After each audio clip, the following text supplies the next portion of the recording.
Let's look at the double substitution method first. We can't directly find the departure or distance between K and G because, whilst we know the latitude, we don't know the change of longitude.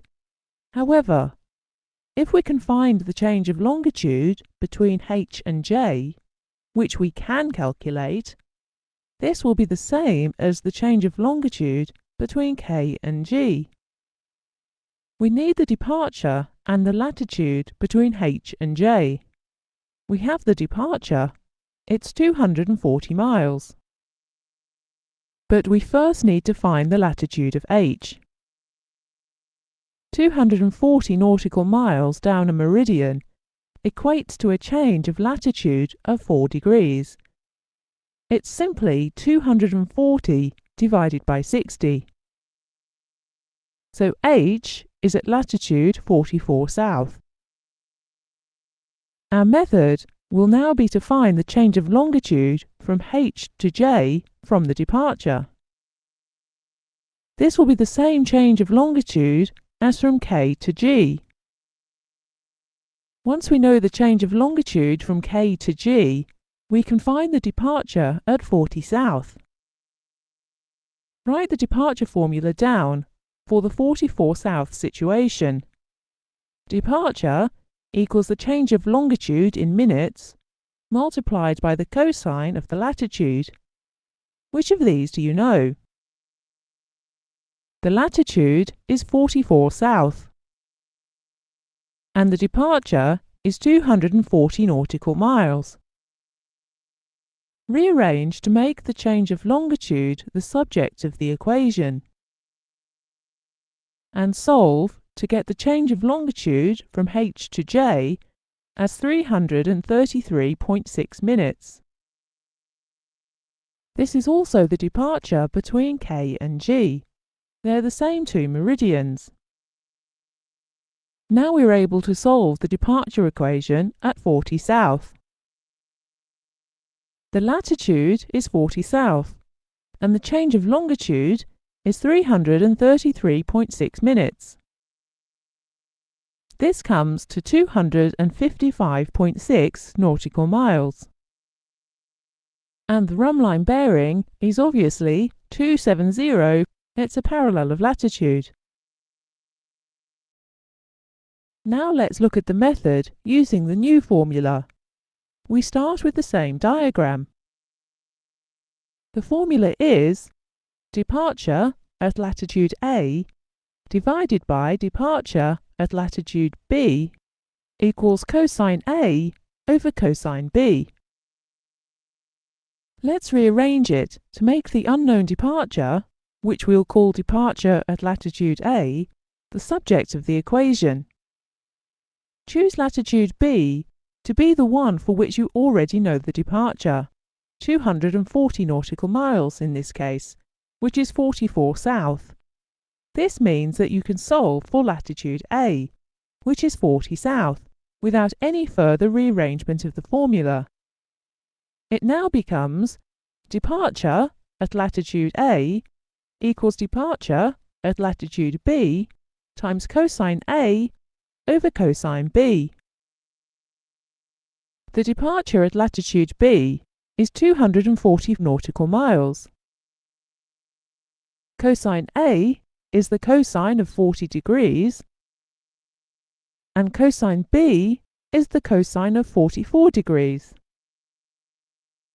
Multiply that out on a calculator, and the answer comes to 255.6 nautical miles, which is the same as our previous answer, but a lot quicker to work out. Don't forget that, for some questions, it is not always necessary to calculate. There will always be 4 optional answers given, and it may be possible to solve the question by elimination of the impossible answers and save calculation time. Take this question. An aircraft at position 27 north and 170 degrees west travels 3,000 kilometers on a track of 180 true.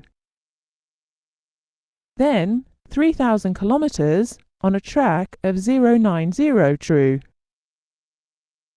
Then 3,000 kilometers on a track of 000 true. Then 3,000 kilometers on a track of 270 true. What is the final position? The answer options are A. 27 north, 170 west, B. the equator at 170 west, C. 27 north, 173 degrees 18 minutes west, or D. 27 north, 143 degrees west. Now there are three ways you could approach this question. You could calculate every step, or you might see that the numbers chosen have been designed to allow you to take a shortcut, or, best of all, you might see at a glance that only one answer can possibly be right. Tick the correct box and go to the next question. Let's start with the full calculation. We are at 27 north, and we fly 3,000 kilometers south. We need to know the new latitude, so we need to convert kilometers to nautical miles and work out the change of latitude. So we need to divide by 1.852, which gives us 1,619.87 nautical miles. For all practical purposes, we can treat this as 1,620. Divide 1,620 by 60 to get the number of degrees, and we find it comes to 27 degrees. We are at the equator on the same longitude. This makes the calculation of departure along the easterly track easy. It's also 27 degrees. Flying eastwards from 170 west gives us a longitude of 143 degrees west. We now fly another 27 degrees north to put us at 27 north again, this time at a longitude of 143 degrees west. Now we need to fly 1,620 nautical miles westwards. We have to convert this to departure. As always, substitute in what you know. In this case, it's the departure, 1,620 nautical miles, and the latitude, 27 degrees. Rearrange in the usual way to give 1,818.17 minutes of change of longitude. We need to convert this to degrees and minutes in order to be able to use it, so divide by 60 to get 30 degrees and 18 minutes. We were at 27 north and 143 degrees west. So flying 30 degrees and 18 minutes further west will put us, still at 27 north, at a longitude of 173 degrees and 18 minutes. This was answer C, but it has taken a fair bit of calculation to get there. There was a numerical shortcut which would have saved time. The clue came with the information that the leg distance was 3,000 kilometers.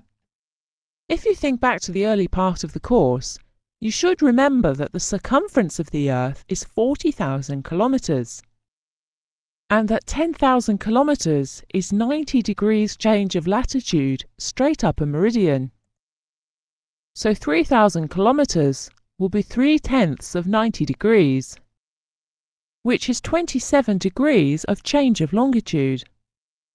The examiner chose that latitude and distance for a purpose. It was to place part of the calculation at the equator to keep it simple. If you had seen that link, you would have saved time. The syllabus often requires you to draw on work from earlier parts of the course. However, the easiest way to have done this particular question would have been to be able to visualize what is going on and instantly eliminate the impossible answers. We start in the northern hemisphere and fly 3,000 kilometers south. We don't need to work out the exact latitude, it's just further south and therefore nearer the equator. If we then fly east, then north, then west, and if we fly the same ground distance east and west, the change of longitude when flying westward at the higher latitude will be greater than when flying eastwards at the lower latitude. Therefore, the aircraft will finish up at the same latitude but further west. Answer C is the only one which fits. A is the start position, eliminate it. B is on the equator, eliminate it.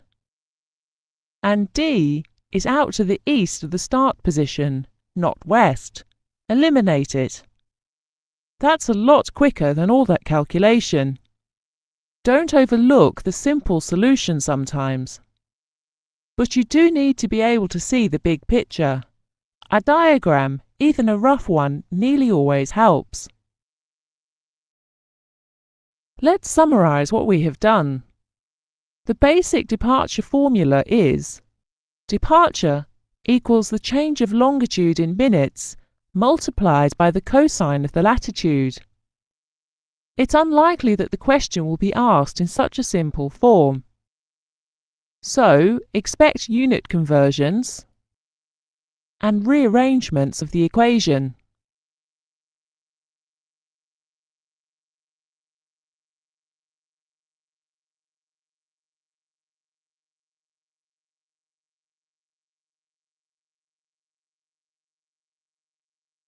When given departure at one latitude and asked to find it at another, you can do it by double substitution, but usually this equation is quicker, though it usually, but not always, is required in this form.